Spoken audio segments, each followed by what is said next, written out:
Hello everyone, welcome back to my channel Love with Demon King season 2 का next episode लेकर आई हूँ। Please channel को subscribe करना, लाइक करना और कमेंट करके बताना ये एफएफ कैसा लग रहा है। And thank you so much, 1K subscriber पूरा हो गया है मेरा, तो थैंक यू सो मच। चलिए शुरू करते हैं आज का एपिसोड। पिछले एपिसोड में विंग को देखा था जो लोगों की मदद करने के लिए गया था, लेकिन वहाँ का हालत देखकर उसे शक होता है कि यहाँ पर कुछ तो गलत है। बारिश ना होने के पीछे कोई तो रीज़न होगा। 1 साल से बारिश नहीं हुआ है, लोग मरने के कगार पर है।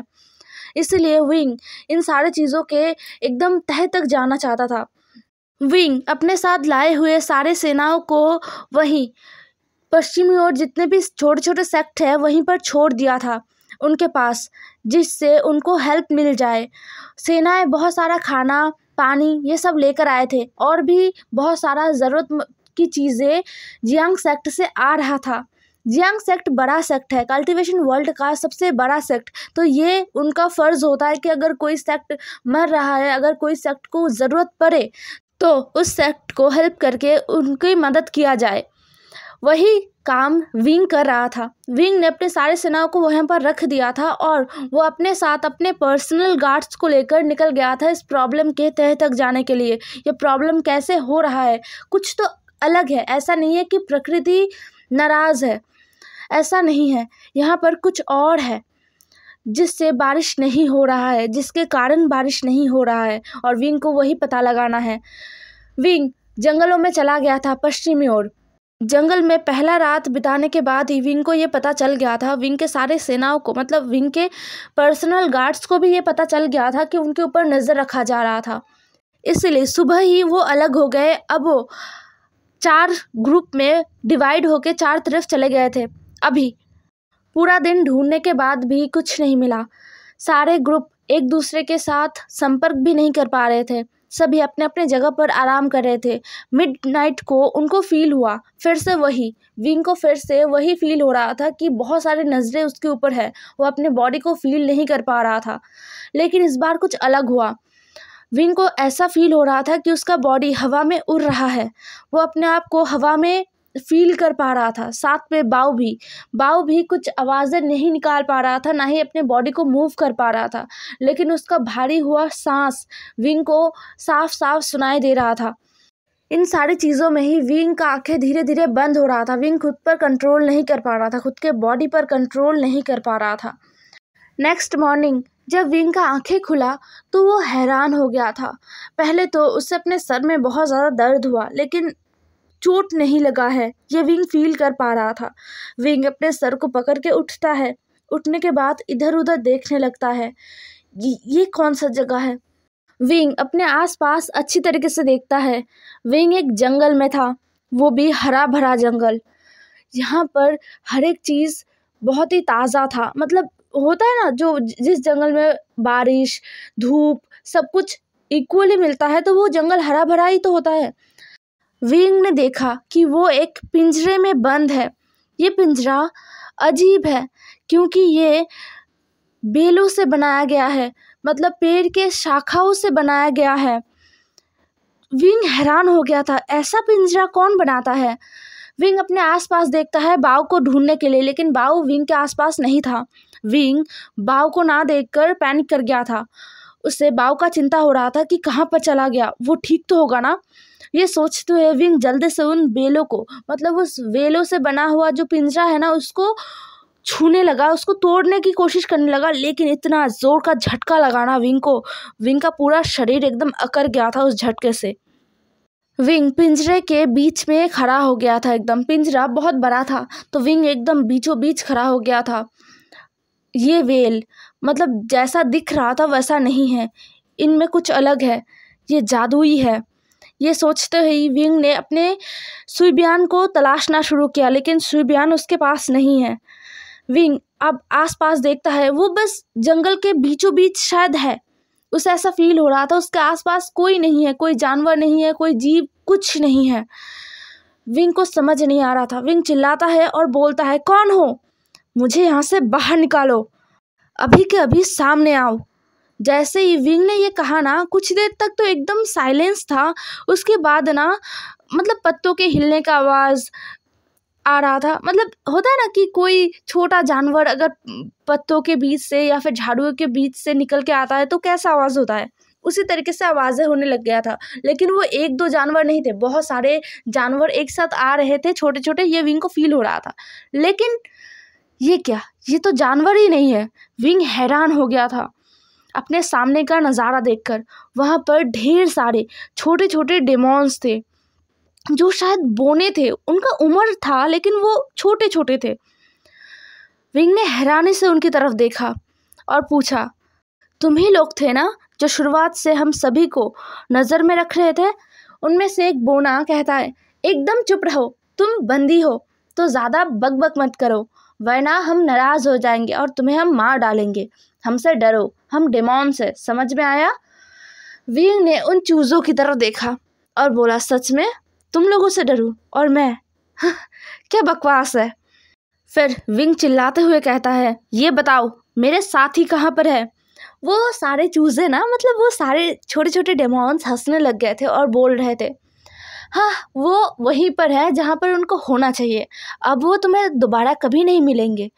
विंग ने अपने आँखों को बंद कर लिया और बोला, अगर बचना चाहते हो तुम सब तो अभी के अभी मुझे यहाँ से छोड़ो और मेरे साथियों को भी। तुम ही लोग हो ना पश्चिमी और बारिश ना होने का कारण? हाँ बताओ। ये सुनकर वो सारे बोने ना एक दूसरे की तरफ देख रहे थे। उनमें से एक बोना कहता है, हम बस हमें बचाने की कोशिश कर रहे हैं। इसके चलते अगर कुछ लोग मर भी जाए तो हमें फ़र्क नहीं पड़ता। विंग ने कहा, हाँ हाँ हाँ, मैंने भी कैसे सोच लिया कि तुम लोगों के अंदर भी अच्छाई होगा। तुम डेमॉन्स हो, तुम लोगों के अंदर तो बस बुराइयाँ ही है। ये सुनकर सारे जो छोटे छोटे डेमॉन्स है ना, वो बहुत ही ज़्यादा गुस्सा हो गए थे।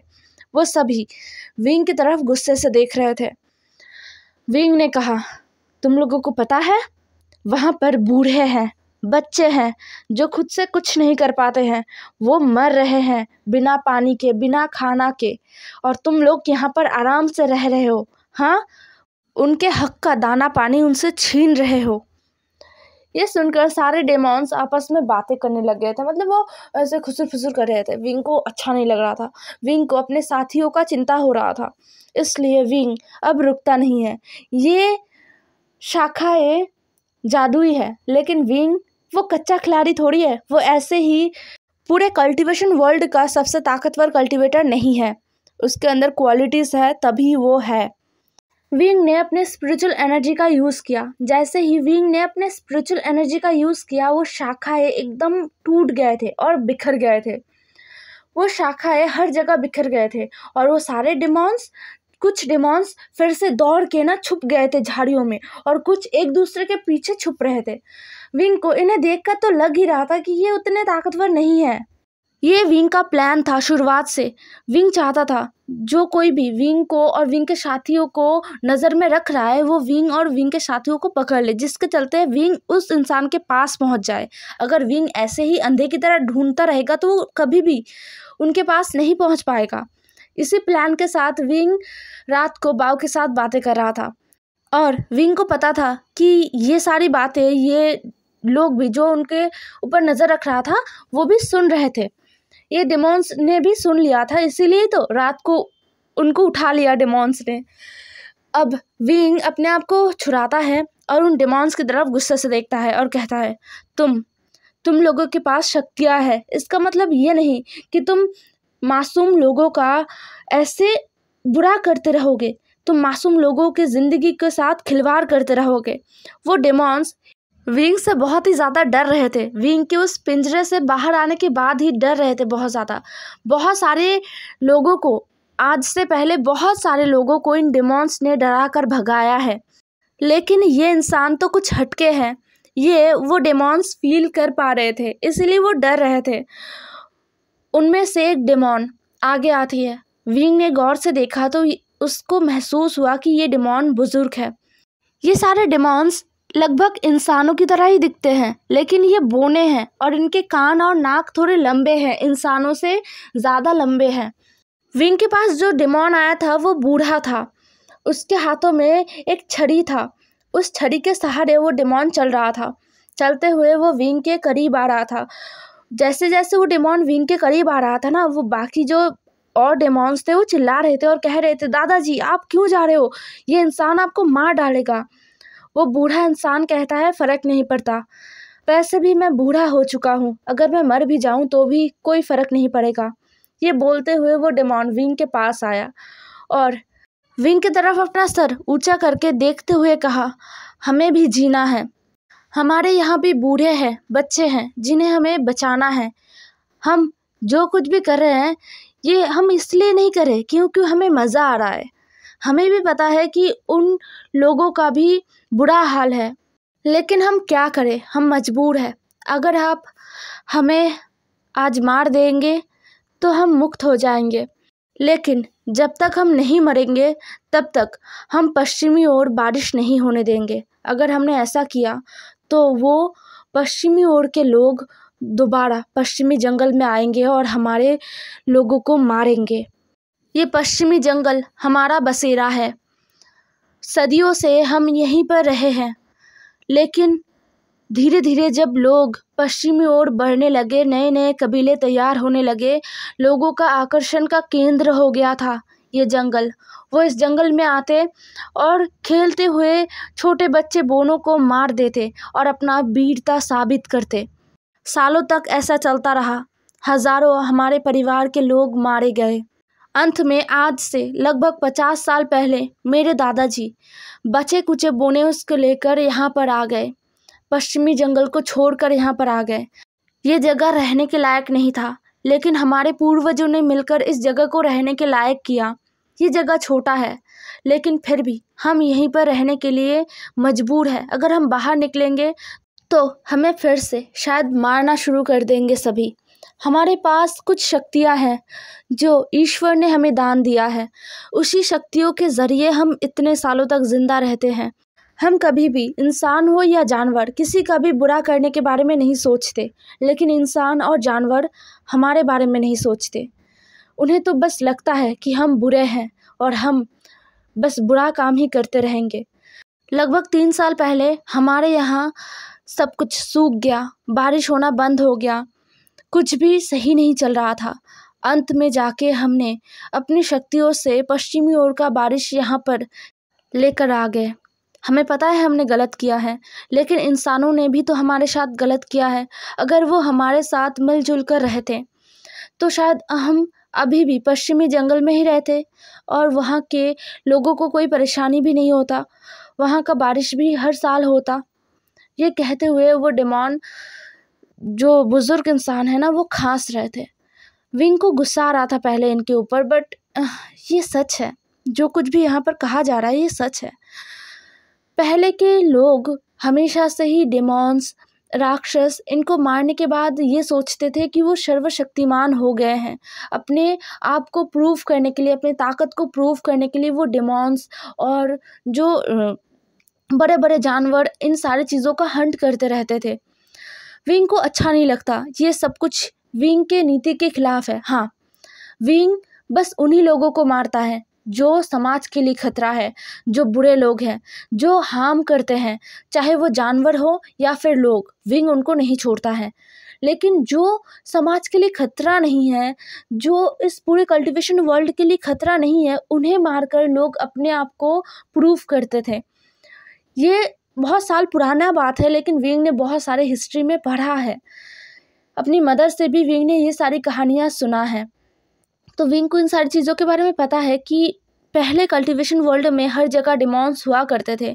और ऐसा नहीं था कि डिमॉन्स बहुत बुरे थे, लेकिन लोग अपनी ताकत को, अपने शक्ति को प्रूव करने के लिए, अपने पावर को प्रूव करने के लिए डिमॉन्स का हंटिंग शुरू कर दिया था। धीरे धीरे सारे डिमॉन्स मर गए, कुछ डिमॉन्स भाग गए। ये सारी कहानियाँ विंग ने बचपन में सुना था, लेकिन विंग ने कभी एक्सपेक्ट नहीं किया था कि ये सब कुछ सच है। वो बुजुर्ग दादाजी, मतलब वो डेमॉन दादाजी कहते हैं, 3 सालों में हमने कभी ये नहीं सोचा कि हम पश्चिमी ओर का बारिश अपने तरफ खींच कर लेकर आएंगे। हम सभी ने सोचा था कि हम इस परेशानी से निकलने का कोई दूसरा हल ज़रूर निकाल लाएंगे, लेकिन वो नहीं हुआ। बदले में हमारे बच्चे, बूढ़े सब बहुत ज़्यादा कमज़ोर होते जा रहे थे। सभी बहुत ज़्यादा बीमार होते जा रहे थे और कुछ बच्चे तो मर भी गए। अंत में हमारे पास कोई चारा बचा नहीं, इसीलिए हमने बारिश को अपनी तरफ खींच लिया।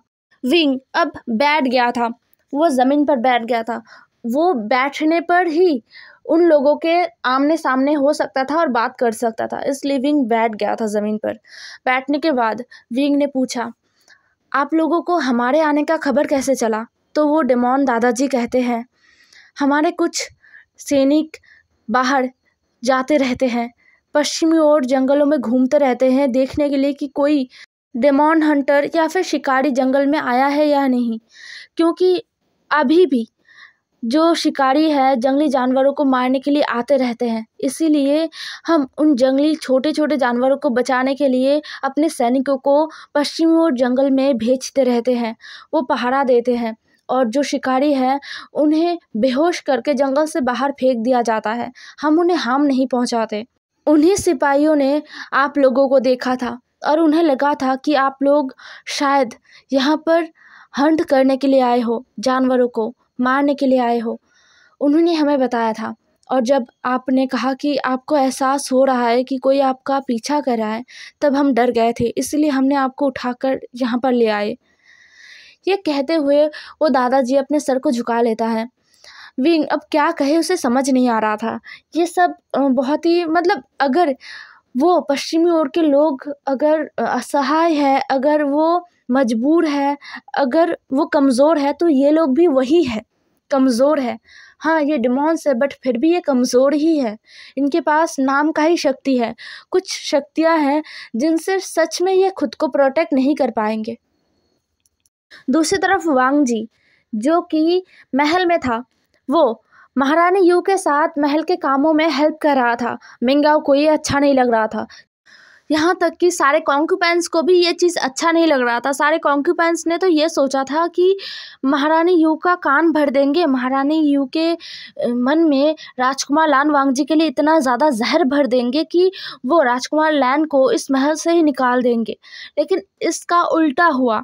महारानी यू ने राजकुमार लैन को पूरे महल का, जो शाही महल का बजट है ना, उसको कैलकुलेट करना, उसको मेंटेन करना, उसको कहाँ पर खर्च करना चाहिए, कहाँ पर कितना खर्च हो रहा है, उस काम के लिए भी एक इंसान को रखा जाता था। वो आज तक महारानी यू खुद ही करती आ रही थी। उससे पहले मदर इन लॉ जियांग फैमिया की मदर वो संभालती थी।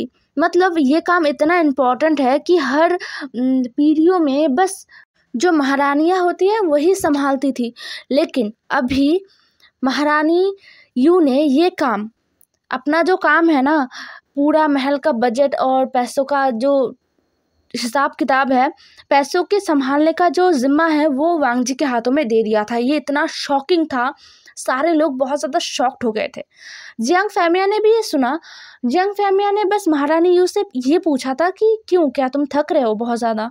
महारानी यू ने कह ही दिया था कि हाँ, अब उन्हें ज़्यादा काम करना पसंद नहीं है और ये बहुत ज़्यादा झमेले इससे भरा हुआ है। महारानी यू ने बहुत ज़्यादा ही संभाल लिया है अपनी लाइफ में, अभी उन्हें आराम करना है। और वांग जी, राजकुमार लैन वो बहुत ही ज़्यादा अच्छे हैं अकाउंट में, वो हर चीज़ को सोच समझ कर ही करते हैं और उनसे बेटर इंसान अभी तक इस महल में नहीं है जिससे महारानी यू अपना काम सौंप पाए। जियांग फैमिया ने ज़्यादा कुछ सोचा नहीं। ये उनके आपस का महारानी यू का ही मैटर है। महल का जितना भी मामला है वो सब महारानी यू का है। महारानी यू जैसे चाहे वैसे महल को कंट्रोल कर सकती है। जियांग फैमिया पूरे राज्य को कंट्रोल करती है, लेकिन महल का कंट्रोल महारानी यू के हाथ में है। तो महारानी यू जिसे चाहे जो कुछ भी दे सकती है ना। इसलिए जियांग फैमिया ने ज़्यादा कुछ सोचा नहीं, उन्होंने कुछ कहा भी नहीं। लेकिन मिंगाओ वो बहुत ज़्यादा परेशान हो रहा था, फ्रस्ट्रेटेड हो रहा था। उसे कुछ समझ नहीं आ रहा था कि वो क्या करे। वो राजकुमार लान वांगजी को जितना नीचे गिराने की कोशिश कर रहा था, राजकुमार लान वांगजी उतना ही ज़्यादा ऊपर उठ रहे थे। मेंग्याओ को याद है कि जब लास्ट टाइम उसका फादर आया था उससे मिलने के लिए, मतलब क्लैन लीडर जिन जब मेंग्याओ से मिलने के लिए आए थे तो क्लैन लीडर जिन बिल्कुल भी खुश नहीं थे। उनके चेहरे पर बहुत ज़्यादा गुस्सा था और उन्होंने कह दिया था कि जो कुछ भी हो जाए, लेकिन मेंग्याओ ही इस पूरे क्लैन का अगला महारानी बनना चाहिए। 2 कल्टीवेटर्स आपस में शादी कर सकते हैं। अगर तुमसे शादी करने के बाद विंग ने अपने बच्चे पैदा करने के लिए कुछ और कॉन्कपेंस के साथ शादी कर भी लिया तो भी फ़र्क नहीं पड़ेगा, लेकिन पहला शादी तुमसे ही होना चाहिए। तुम इस पूरे क्लैन को, इस पूरे कल्टीवेशन वर्ल्ड का अगला क्वीन बनना ही होगा तुम्हें। जो करना है करो, अगर ऐसा नहीं हुआ तो मैं तुम्हें नहीं छोड़ूंगा। ये वो कह के गए थे। मेंग्याओ ये सोचते हुए भी बहुत ज़्यादा फ्रस्ट्रेटेड हो रहा था। वो भी चाहता था, वो चाहता था कि वो बने, वो विंग का दिल जीतना चाहता था, लेकिन वो क्या करे, उसे मौका नहीं मिल रहा था। हे एवरीवन, आज का एपिसोड यहीं पर ख़त्म होता है। नेक्स्ट एपिसोड में मिलते हैं और कल बहुत ही फ़नी एपिसोड होने वाला है, तो मिस मत करना। Bye bye.